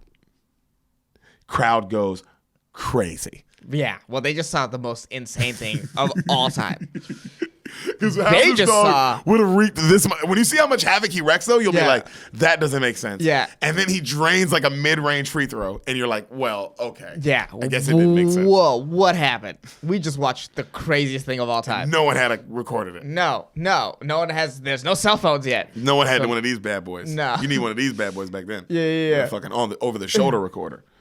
So Just some overzealous dad who records everything. that dad. That dad exists. So God, we used to record everything, but it was always just for the games. But we used to watch game film as a kid. I used to watch game film as a kid, bro. Yeah, that's crazy. But I liked it though. Well, I at was least the you liked opposite. it. Yeah, I loved it. So Yeah. it's different when the kid loves it, because then it's like, well, This is I what guess it's all about. Now we have to do this. Yeah. This fucking kid, and also how rock hard is your dick as a dad that you're like, my son wants to watch game film before he works out tomorrow morning. I have a winner. Yeah, I did it. I have a man. I have a man. Yeah. So God, I really hope my kid wants to watch game. God, I hope I'm one of those kids. Dude, your kid's gonna be a fucking dancer. And I hope he wants to watch game film. You know what I mean? And I'm just like, thank God he's got some drive. Yeah. So he grabs Buddy. He's like, Buddy, bad dog. And the mom takes the dog away. And then another mom comes up yelling, like later, like loving it, like, oh my God, that was amazing with the whoop. And she's talking about how great that dog was, and could you think the dog will come back next? It's the principal. Come back next week and do that trick at halftime. And then they're like, yeah, okay. And they're like, oh great. And the lady's like, great. And then right then Buddy runs off, and they're like, hey, Buddy. And they run upstairs. This is like after the game, and they all run upstairs later, and they go catch Buddy, and they're like, Buddy, what are you looking at? And then Buddy's looking through the window, and through the window, back on the gymnasium court, the lights are down, right? It's the coach with the orange slice kid. Right. And he is, hurling balls at this kid as hard as he can. Can you catch the ball now? Will you catch the ball now? How about now? Poof, poof, poof. Kids just poof, poof, he's just fucking getting hit. And then right then the principal opens the door. She's like, what's going on in here? And the coach is like, the coach is like breathing heavy too. So we're just running through some drills. And then the kid crying, looks over, and his nose is bleeding, and it's just like, what? It's fucking dark. It's legit the only time in the movie we were like, whoa, this is. Because if I thought it was happening, and I was like, oh damn, I didn't know that the orange slice kid was his son. And then you're like, oh nigga, that wasn't his son. He was just doing that to some kid. Oh God. Damn. He's fucking Bear Bryant. Yo. Like he's Bear Bryant in the 60s. The adults in this movie are turned up. Insane. Because the kid in the movie seems like a ridiculous bully until they show you his dad. And you're like, well. Whoa. These adults are going through it. What is he mad about, really, huh? The coach, I don't even know. The coach really didn't make it to his college team, and it really fucked him up. So he didn't make the college team. He lost his girlfriend within a week of each other. That nigga, and he has a horrible game like that. Yeah, like he owes money to people who would break his thumbs. Yeah. Well, it's because he spiraled out of control. Yeah, he at drinks. some point. Yeah, does way too much coke. Fucks too many hookers. All that kind of blows his money on stuff. They're like, dude, anyway. living that middle school basketball coach fast life in Washington. Yeah. So in a rural area. Josh is the next day he's fired, of course. The principal obviously lets him go. Yeah. And and they should probably look into arresting him. They're for sure. Yeah. I'm sure that whoever the dad is of Orange Slice Kid is like, also how do you not kill him? Yeah. Yeah. He's like, he was doing the what? Yeah. Why? He said he wanted to stay with you after for drills. Yeah. He said he was gonna drive you home, and what happened? Like he didn't even fuck you. He just bullied you. So he the Josh kid makes a suggestion to the principal who should be the new coach. And he's like, I have an idea. The team's waiting on their new coach. They're in the gym. The black janitor walks in. It's on how much more is it all coming together? Oh my God. So he goes, y'all see this ball? And he starts pretending to dribble a basketball. And they're like, no. He's like, oh, come on, look at it. You don't see it?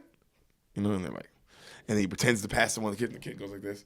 He's like, pass to your teammate. And the kid's like, he catches it. And then the star kid's like, man, this is bullshit. What do you mean? And he's like, well, before you guys learn how to play with this, and he holds out a real ball, you got to learn how to play with your teammates, which is great coaching. That is how a lot of people, that is actually how people practice basketball. Really? Without a ball? Yeah. A lot of times. Yeah. You just practice like drill. You just drills. I mean, it's all about precision. Everything. Sports. So they show in the game cause I remember so many football practices. It just made me where you practice without the ball. You just run the play over and over again, practicing the play without the ball. So, you fucking hand off, drop back, and you fucking do it, and the guy fucking, and you're just practicing that. You're just getting it in your mind. Okay, you're just visualizing. Oh, yeah. I mean, if you're a coach, you're manifesting. Pretty much. Okay. Also, you're learning the plays. Right. It's not just getting the muscle mechanics of like, this is exactly how this is going to go down. And this is how my body should feel, yada, yada, yada. So, he goes, it cuts to the next game, right? And they're passing, they're looking good in practice. And they're looking good in the game, the first game. And it's halftime. And the lady announces, we have a special treat, Josh Fram and his dog, Airbud. Okay? So he runs out, and everybody's going crazy. And the dog has little dog shoes, J's on, a little jersey. And he's trying to get him to do it, right? He's like, come on. He hits him, and it just hits the dog in the head. And the dog doesn't do it. He gets all shy. And everybody laughs. And he's like, hey, come on. It's like we always do. Don't worry about these people. It's just me and you. Come on, let's play. And then he fucking hits him on, and he knocks it in, and the crowd loses its fucking mind. All right? So it cuts back to the star kid. He's dribbling. He's shooting all day like an asshole. And the coach, the black janitor, he just like, you're on the bench. He puts in Josh. And the dad goes, hey, what the hell you doing, you dumb nigger? Because it's a Disney movie. Yeah, Disney movie. Yeah. He goes, why you taking my kid out, nigger boy? And, I mean, the janitor keeps his cool. He really keeps his cool. And he goes, well, he's acting like this is a one-man team and this is a team. And then the dad goes, he is the team, you black motherfucking monkey coach. And you moon cricket coach. Yeah. And the coach, I mean, totally composed, goes, kindly take your seat, sir. And he goes, come on, Larry, we're leaving. And the little kid goes, but Daddy, we're leaving. And he grabs his kid and he takes him off the court. Right. Good parenting. Great parenting. Not even gonna do it, after the game. Yeah. Let's do it right now. Let's do it at fucking third quarter. So he goes, Josh, you're in there. Get in there. Josh comes in. He immediately looks great. He starts killing. Game comes down to the wire. He gets the ball. Everything's in slow-mo. They're down 2. He's at the three-point line. 5, 4, 3, 2. He steps behind. He shoots it. He had teammates open, but he didn't pass it. Airballs it. Head goes down. Next day, he's practicing it. He's just nailing them. He's just shooting threes, just nailing them, practicing. Black janitor walks in. A lot easier when there's no pressure, huh? He puts his head down. He's like, I thought if I made it, everybody on the team would finally accept me. He goes, that's the wrong reasons. Let me tell you something. You see that dog?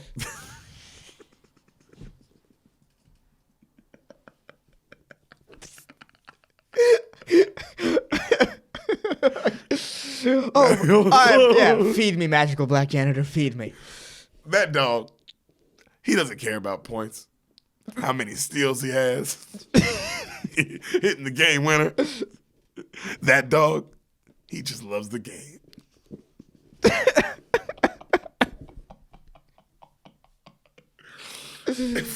Dog, I had to pause the movie. I was laughing so fucking hard. The moment he said, you see that dog? Yeah. I was like, no, he's not. Yeah, oh my God. So, you got to play from your heart, Josh. That's what you got to do. They start winning. They start dominating. They're winning games now. He gets Buddy a real house, like a real dog house. And then at halftime, he's making shots. People are just loving Buddy. Everything's going great. Right. They make it to the state finals. They're on the news. They're showing the dog hitting the halftime shot on the news. The clown is watching. That's the guy, huh? That's the conflict. You were waiting for you were like, what's the conflict? Yeah. The clown is watching. The clown fict. He drops his food. He's like, what the fuck? Because he recognizes the dog immediately. Right, yeah. So while gardening, the next day, the mom's gardening, homeboy, she's gardening. She finds like 100 newspapers, by the way. And right when she finds all this, she's like, what the fuck? The clown walks up and he's like, excuse me. In clown suit or regular suit? Regular suit. Okay. My name's Norman Slivey, and you have my dog. And the mom's like, what? I'm sorry. And then she goes, I have a picture of him. And he holds up a picture of him and the dog and like their clown stuff. And he's like, I'm a clown by profession. Whoop de whoop. And the mom's like, oh, I'm sorry. And then he has all the paperwork. And the mom's like, and then right then Josh comes home. And the dog sees the clown. He goes, Arr! And then Josh goes, no, you can't take him. And he's like, oh, that's my dog. And the mom's like, honey. And he grabs the dog. He's like, mom, please. And he goes, he hates you. And the dog's like, he's like, he hates you. And the dog's like, he's like, come on, boy, come on. And he throws the dog in the cage and puts him in the truck. You know what I mean? And the guys, they clearly, like, the mom should have been like, okay, hold on. Yeah. Like, I know this is your dog, but okay, wait. Why are you treating him like this? The mom does go, here, I'll give you money. How much money do you want? I'll pay you whatever it takes, please. Let me just, the kid is, losing his fucking mind, which he would. You're a 10-year-old. You would be you just became a 10. You would be losing your motherfucking mind. Yeah. To get like all that fast too. Right. That's so much. Your dad died. He's a military captain. I can't trust the government. So much is going on. Who bombed the World Trade Center? Who killed JFK? Yeah. You're like, fuck. Who built the pyramids? Oh my God. Yeah. All the classic middle school problems. So the guy just is a dick. He gives the mom his card. He's like, if you ever need me for birthday parties, here you go. Ha. And he drives off. Yeah. Right? Because the dude's just like, he's realizing like, oh, I can make money off this basketball shooting dog. Right. Okay. Which clearly you could have done beforehand. Yeah. You just didn't have the foresight. So you're clearly not going to make money now. So the next morning. You don't get it. This is the shot that gets you a little bit. Mm-hmm. The mom walks out and she sees her paper there. And camera pans up and she's like, she gets so sad. You're like, oh, damn. People miss their dogs. Yeah. So he goes to church and he opens up the homeboy, little Josh. He goes and he opens up one of his yogurts on the court and he hoops and he sets it out and then night comes and nothing. No yogurt. No dog. No dog eating the yogurt. And he's just like, oh. So he goes to school and he opens up his locker and he's all sad. And in his locker is the autograph card he gave to the janitor who said it wasn't him. Mm-hmm. And it says, play from your heart, Arthur Chaney. And he's like, oh. He smiles and he's like, and he goes home and he gets the card that the guy gave his mom and he finds the guy's address, right? And the guy is on the phone with ad companies talking about commercials and they already have a whole tour set up. I'm like, the dude's about to make mad money. So he's talking like Budweiser. You know what I mean? But the dog can do that. Like, right. Oh, I can make him, like he'll do it 100 times. You know what I mean? Like, so it's like, oh, he's about to make crazy money off this dog. Right. Halftime shows, commercials. Assuming the dog even listens to him. Assuming the dog listens to him. Well, you beat the fuck out of him. The dog listens. You beat the fuck out of the dog and listen. Yeah, but it won't perform well. Well, it'll perform. It'll do with the job. I mean, just, I don't know how long this run will last, but it'll last enough. That's a good point. That's a good point. Look at motherfucking circuses, baby. Yeah, or look at Michael Jackson. Yep. Yeah. So, Buddy is chained up, and little boy, he hops the fence. And he sneaks him out, and right as he gets him out, the guy goes, "Hey, that's my dog!" And he fucking throws down his phone, and he goes and he tries to catch him, and the dog jumps over the fence, but the chain is still there, but so it's caught on something, so they're having a tug of war, and then finally he gets the dog free off the necklace, and they take off running, and the guy's like, "God damn it, I'll get you!" You know, and then he screams, and then he gets in his truck, and he's going after him, right, and he's going through a park, and he literally almost kills like 2 or 3 people. When you see him, like, damn, bro, this guy's Jesus a psychopath. Christ. Yeah. And then as he's going through this park, his truck falls apart. The brakes come out, the wheel comes off, and he goes screeching into the lake. All right? Josh and the dog, they get on a ferry, and they take the little ferry guy, and he's like, "I'll get you, I swear." And he hits the water, right? So he gets to the other side of the ferry, like other side of the lake, and he comes out with the dog, and he starts almost crying. And he's like, "I'm going to have to set you free, boy. If I don't, he's just going to come back again and again and again. I have to." And then he starts really bawling, and he pulls out a yogurt. Stuff with dogs always get you, too. Pulls out a yogurt. And then he goes, "I found you. Someone else will find you, too. I promise." And the dog's eating the yogurt. And then he goes, "I wish I'd never know you could make a basket. I wish this never would have happened." And he kisses him. I know, right? How sweet is that line? "I wish I'd never know you could make a basket." It's nice. Like, oh, that's fucking a sweetie pie line. And then the dog's just sitting there looking at him, and he's like, "Get out of here. Go, don't you understand? I don't want you anymore." And the dog's like all scared and confused. He's like, and he holds up the basketball, and he's like, "You want to play? You want to play?" And he throws it in slow motion as far as he can. And the dog, I know, they pulled, throws it. The dog takes off after it, and he just takes off sprinting back to the ferry. And the dog turns, and the dog starts running after him. And then he gets on the ferry, and he goes off, and he's just fucking crying. And the dog gets in the water, and he's like, "Arr, arr, arr." And then the dog can only go so far, and the dog has to swim back, and he's just looking at him. And then the boy's just crying. I know, right? I was like, oh, this is well written. Good job. And, what? What, buddy? Good job. Well written. Not well written. Emotional heartstring. They know how to do it. Right. Yeah. They got you. That is how you do it with a dog. That's how you do it, bro. You get the dog the swimming out there, and then he can't make it far enough, and he has to keep turning around. And the sad music. And the sad violins. And it's all making the violins. It's making that noise. You're like, oh fuck. And the kid's crying. It's a fucking little kid who lost his dad to some government conspiracy. Right. So his dad shot JFK. Yep. Right. That's how it was. It was threatening to talk, and then they got rid of him. Yeah, you know how it goes. Yeah. The janitor coach Sarah. is saying how these last months they've been the best he's had his entire life, which is like, what happened to this nigga? Yeah. Did the Knicks molest you? What the fuck are you talking about? Yo, that means no. The man that made you become, that ruined you. Yeah. You don't even remember when he said that guy died? Yeah. That's why it's like, oh, these are the best moments of your life because they're pure and you're like not binging it on cocaine and hookers and ruining it. Right. Fighting fucking, You really think everyone in this movie is binging on cocaine and hookers, huh? Every coach? No, this guy for sure. No, this guy during the Knicks run? Yeah. He lost himself. He's a janitor now. He lost himself. Oh, he probably lost all his money and yada yada. Yeah. He's a janitor at a fucking elementary. He lost himself. Right. Good point. That's why he also just told a group of kids this is the best time he's had in his entire life. Yeah. He won two world championships according to you. And he's Jesus Christ. Yeah. Oh wow. Yeah, you went through it. So he goes, and I owe that to you guys. And I owe that to a special dog that's not here. The dog really is a part of the team. Dog's a part of the community. The dog's on the news, nigga. Yeah, the dog's on the news. Yeah. So he goes, this is a team. And let me tell you something, boys. Right. That's a victory in itself. And I was like, oh, that's a good line. That is a good line. That is, as a coach. Magical Black Janitor has the best line. That's a good line, bro. That's because that is like, oh, wow, as a team, you guys are our team. And that is a victory in itself. It's like, oh, that's a good line. It's like, go get them, boys. And they go out, sold out crowd. And then the star kid is now on the opposite team. Oh, wow. That's okay. And he's like, you're going down, water boy. And just pulled out that transfer. Oh, yeah, he did. That junior high transfer. He pulled it out on him. Yeah. They go back and forth. It's a close game. Jalen Hurd over here. It's a close game, right? Yeah. His name's Larry. He's D'ing up Josh real good. He steals it. They get the lead. He steals it again. They're losing. They get all the way up down by 10. They they show them even more. Now they're getting almost blown out. They're down by like 18-20. You know what I mean? 7 minutes left in the game. Ooh. The coach looks at it. He's like, guys, remember what's got us here? Teamwork. They make some buckets, right? They start coming back a little bit. As they start coming back, two of the players run into each other. They get hurt. They knock themselves out the game. Coach, what are we going to do? We only have 4 players.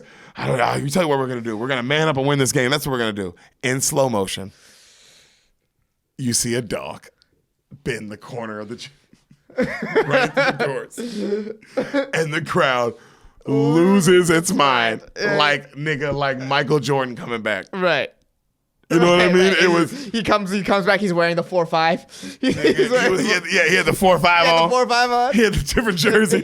And I'm talking about like it was like, oh, I mean, this nigga runs. Where did this dog come from? Yeah. Really? You know what this is like? This is like kind of the scene of the Suicide Squad where that Australian guy was like, I'm not gonna be a part of the team anymore, and then the next scene he's back on the team. It's like, wow, that dog really wasn't gone for long. That dog nigga got across the lake somehow. Remember how he left him on the other side of the lake? Yeah. Remember he left him on the other side of it was a ferry, nigga. Well, he just waited for the next ferry to come back.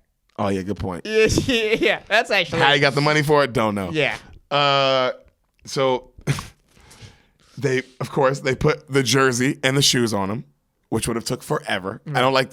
They do not show that would have took 30 minutes. Right. It's a dog. It's a dog, bro. Yeah, and trying to lace him up in J's. They hand him over. They go over to the scores card, and they're like, K9 checking in. Of course, they're looking at him. And then they're like, oh, we can't do that. And the black janitor goes, hey, that dog is a registered member of this team. He practices with us. He travels with us. Check the records. They do. He does. Yeah. They're like, you know what I'm saying? That he does. And then the coach is like, come on, it's a dog. And then they check the rule books. There's nothing there saying a dog can't play. Of course, you got to check the rule book. Bro, and also, I love rules that if it doesn't say, it didn't say a dog can't play. Yeah. Well, I feel like most rules say that. Don't say that. Don't say that. And you know what? If a dog was good enough to make the NBA, you damn well believe the coach will put him in there. They're trying to win. Well, what's awesome about that dog is we'd already known about that dog because it had to do its 1 year in college. Yeah, well, yeah, it has to. Yeah, you can't just go from high school, dog. You got to play a year in college. Yeah, that dog's 1 year in Oklahoma would have been awesome. Yeah. But Daddy's putting up points somehow. Drafted third? Jesus Christ. By the Warriors, though. He's not going to play much there. I mean, he's there to get a point guard. Yeah. Anyway, the Warriors wasted their top traffic on a dog. Well, in case Steph gets hurt, we have this dog. Who brings you guys way more championships it's like, than Steph could have dreamed of. Oh, God, it's a controversy now. Point guard controversy. Like Magic Johnson. He brings like 5 titles. Like, whoa. This dog brought 5 titles? Crazy. How are people How's he getting shots off? He's coming from 3 feet This off the dog ground. died of AIDS. It doesn't. Wait, it came back. It won another title. That dog's amazing. God, Magic Johnson's a badass. He's crazy. And he has AIDS. So much. So much AIDS in his body. So the other coaches, they're complaining. And then the black janitor goes, what? You guys worried you're going to lose to a dog? And the coach is like, put him in. Right? You get cocky. You know what? We were talking about this earlier. What? Because Magic Johnson came up with the whole. Because when Donald Sterling got in trouble for saying. Yeah, for saying that don't take pictures of black guys. And it was Magic Johnson. It was specifically don't take pictures with Magic Johnson. It was black guys, but he was talking about Magic Johnson. Yeah. Yeah. But if you're a 90-year-old if you're a 90-year-old racist, you were probably like, oh man, you can't touch people with AIDS. Yeah, but that's not what he said. Yeah. I don't think that's what he was worried about because that's what he said. He was extremely specific. That's why I was like, no, I think that's what he cares about. Like he was like, you can go out with them, you can party, dude, you can party with them, you can have sex with them. Don't take pictures with them. That's where it's like, wow, interesting racism. Yeah, that is pretty interesting. That's pretty. Not even mad. I'm just like, really why? Specific. Yeah, fuck them. You're not racist. I'll tell you that much. I mean, No. you're racist, but you're like, no, you're just like, oh, I can't have my girlfriend taking pictures with other guys in the media. because you're black guys. especially black ones. Yeah. If it had been a white guy, I don't think that would have been said anything. Nah, yeah, he probably wouldn't have. It's just that, like, oh man, they're niggers. That's how you feel. It's like that's what it is. It's still that little bit of, and that's what makes it dirty. It's because it's that little bit of like, oh, but they're fucking niggers, and oh, they're fucking niggers. I don't just don't take pictures. You can fuck them. Anyways, What were we talking about? Airbud. So Airbud comes in the game. Right. Immediately, a great assist. Immediately. Now it's like 59-72. Right. And then another steal. Right. And then another pass, another assist, another steal. And then he drops a bucket. Crowd is losing his mind. The ref comes up and goes, does this dog dribble? And the coach goes, no, but he might drool, though. Magical black janitor. Hitting him with the lines. So Airbud is literally Draymond greening this game. He's Right. diving for balls. He's blocking shots. He's stealing. Like, it's Right. the hustle plays are crazy. Yeah. He's all hard. Throwing elbows. He's all hard. He's all hard. Kicking people in the He's nuts. all over the court. Right. Bro, I'm not kidding. He's in the game 7. There's only 7 minutes left when he gets in the game. Right. I'm going to say, in those 7 minutes, and I'm being honest here, 5 steals, 5 to 6, maybe 6 or 7 assists, I love the stat line. 10 points, maybe 12. Oh, damn, he flipped the game. He flipped the game completely. He flipped the game. Oh, well, first off, we're talking about a star athlete, dude. Yeah. We're talking about Kawhi Leonard, LeBron James level domination of a fourth quarter. We're like, oh, this guy, oh, wow. It doesn't matter what happened. It doesn't matter what the other team does. Right. This nigga's dominating right It's now. over. It's over. 5 steals, 6 or 7 assists. That means you're like, other people are scoring because of you. Right. That means you've made 10 points and then created 10 to 14 12. points. Yeah. And created like, oh my God. Yeah. So the comeback's crazy. You created 20-something points. All right. Yeah, in 7 minutes. So he gets fouled. Right. Goes to the line. Okay. He makes his first one. Okay. He makes his second one. Okay. Our boy has like 14 points. Okay.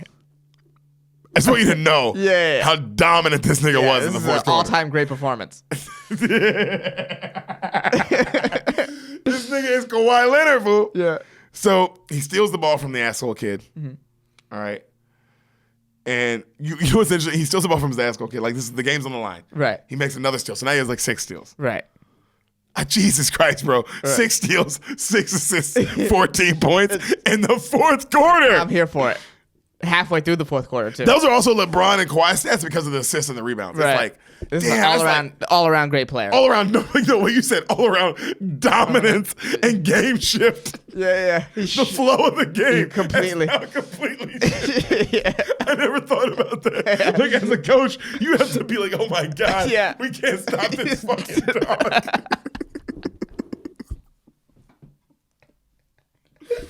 Oh my God. We're trying to double him. We can't.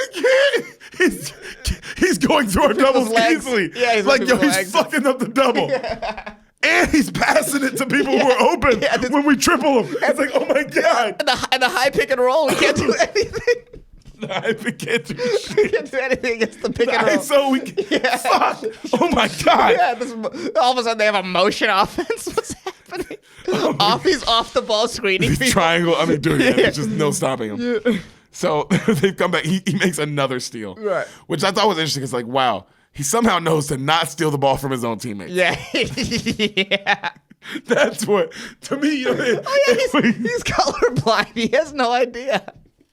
So he's passing to his own teammate. You're telling me this dog is very aware of who his small forward and his center are. Spacing. Basketball's all about spacing. Yeah. If he's getting 12 assists, he's very aware. He's able to swing it to the open man. 6, 7 assists in the fourth quarter. Yeah, which would have been 12 assists. Which would have been, I mean, we're talking about he plays the whole game. We're talking about, oh my, Like 30 steals, 30 assists, maybe 70 points. Yeah. Maybe? Oh, man. He's not getting tired. No. That's for fucking sure. The dude plays every minute of every game. Takes fouls great. Yeah. He never misses from the free throw Always line. with a smile on his face. Always has a smile. He's running Donovan McNabb great in basketball. Oh, God. So he gets the ball to Josh after a steal. Yeah. 5, 4. He looks. Players are covered. 3. He looks at Airbud. Airbud kind of just goes. Yeah. Fucking 3. Poof, poof. Kawhi Leonard bounce. Poof. Kawhi Leonard game 7 bounce. Poof, poof, poof. Drops in. He makes it. T-Wolves win. Family rushes the court. Everybody goes crazy. If there wasn't an MVP and if it doesn't go to Airbud, fuck this MVP game. Yeah. Yeah. If the MVP doesn't go to the dog who dominated the fourth quarter. And I mean, of course, he probably would have better stats than maybe some of the other players who played the whole game. But I don't think any other player had 7 steals, 7 assists, and 14 points. I'm going to go ahead and say no one else talked about anything else that happened that game. If I had to guess. So you're saying the MVP goes to this dog? No question. Not even I mean, the dog Andre Iguodala the fuck out of this I'm game, not even bro. talking about awards. I'm just saying for years to come. What do you mean for generations? Everyone who was there is going to be like, yo, you want to hear some shit? I saw a dog have a Michael Jordan level fourth quarter. Yeah. In the state championship. And he made the final assist to win the game. And he came- Damn, 7 assists. I'm and- sorry. yeah. Another assist to win the game. And I then forgot about that And he assist. came from nowhere. He ran it. He just ran in. They had to stop the game to put shoes on a dog. And he was just like breaking ankles and shit. Killing. Yeah. So they go, hey. So the mean kid, hey, water boy, comes up. Yeah. Nice shot. He daps up the kid, right? And then turns around and gets decked by his dad. That would have been awesome. Yeah. Yeah. Just bam, yeah. Like fucking style bender. So he goes, right then the clown guy has been watching the game the whole time. He comes in and goes, I'll take my dog back now. And then he goes, your son had his fun, but he's mine.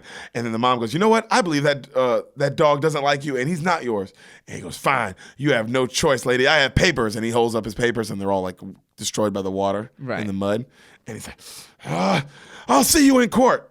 So cut to, they're in a courtroom. Oh, you thought the movie was over? My God. Oh, you thought this shit I had no idea. You thought they were going to end on the game win. It would be you thought the dog winning the state? But hold on. The state championship. No. Apparently. We're there's not done. There's a custody battle. There's a custody battle. Yeah, dude. yeah. Courtroom is completely full. Whole town's there, Yeah. obviously, because this would have been the biggest news of all time. Yeah. You telling me the dog that won state is now in a custody battle? Got pretty much NCAA disqualified. Yeah. So the clown comes in, full clown costume. Right. And the judge goes, sir, you look like an idiot. And the guy goes, well, thank you, sir. Best joke of the whole movie. Yeah. So the clown pleads his case, and then the boy gets up and goes, hey, you abused that dog. And the judge goes, how do you know, son? Do you have any proof? And he just goes, that dog doesn't like him. And then the son goes, you need evidence, son. You need evidence. And then the mom goes, look at the town, Your Honor. The whole town's here to support this dog. They're all here for them. They love this dog. Right? And then the guy goes, that's my dog. And everybody's like, shut up, shut up. Order in the court. Everybody's yelling. And then we hear, of course, the black janitor come in out of nowhere like he's done the whole movie. Comes in out of the back doors and he goes, why don't we?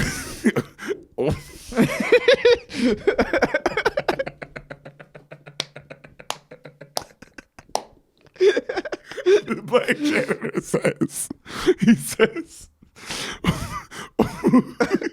why don't we let the dog choose?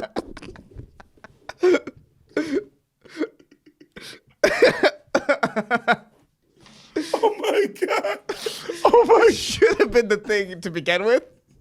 But the fact that now it's happening in a court of law is No, pretty it's insane. like, and for the judge heard it. be And like- so the judge goes, what? Who said that? And he goes, I said that. And he comes up and the judge goes, Arthur Cheney, New York Knicks, 2-time world champion. Why watch you hit the game against like the fucking, the Minneapolis Lakers, whatever the fuck they were back then. It's like, wow, what are you doing here? And then he goes, the black guy goes, Your Honor, that dog is 3 years old. I think that dog's old enough to decide. Yo.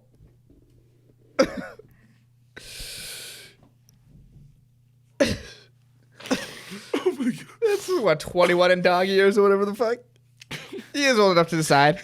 He's an adult. So, cut to the whole town is now outside. And they're standing apart. They don't do this in the courtroom? The judge said, we're not going to make a mockery of my court. Yeah, okay, fair. So he's outside, and the judge lays down the rules.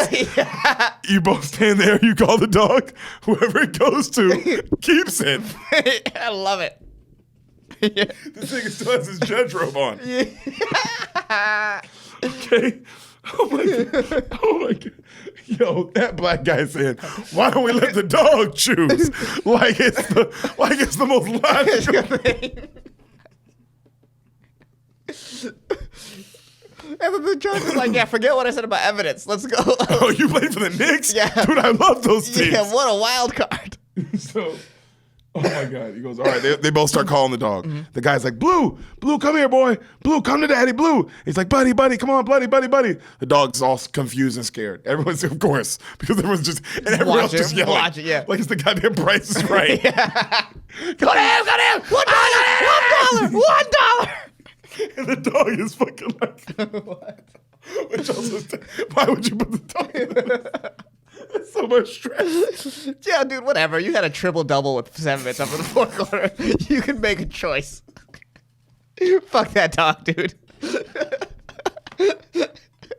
Oh my God.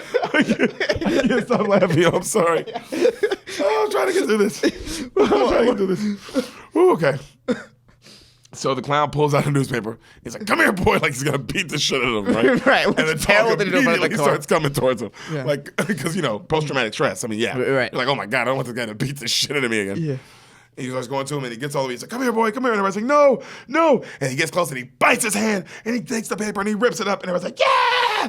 And nobody says anything about him biting the shit out of this guy. Yeah. He runs to the kid. Everyone cheers, and the judge goes, I award custody to Josh Fram. Case closed. What? You could have done that in the courtroom. You had to bang a gavel. You had to run back to the courtroom and bang your gavel. And then they arrest the clown. Why do they arrest him?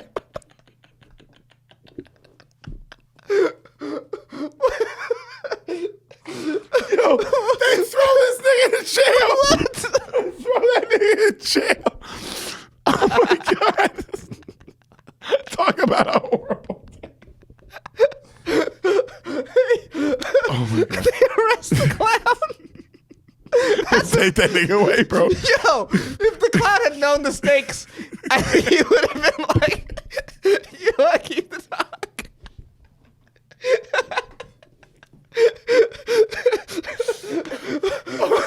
Oh my God. So It's still going? you hear the kid go, hey, buddy, want to play? Credits roll. Airbud. We see him and Buddy playing basketball. That's Airbud. Oh, that's Airbud. Oh my God. The clown's getting, they show the clown getting raped. Fucked. Just getting his ass pounded. It's just a montage of the clown getting fucked and then the star player getting beat by his dad. What did you think of Airbud, buddy? Oh God. Oh, God. I mean, I don't know how I cannot have fun watching this movie. Oh, you're gonna have a great time. Yeah. Oh God, you're gonna have a great time. My God, I'm like I'm spent Me right too. now. I'm spent, man. Yeah. That's Airbud, That's guys. Airbud. We love you. Bean. Beans.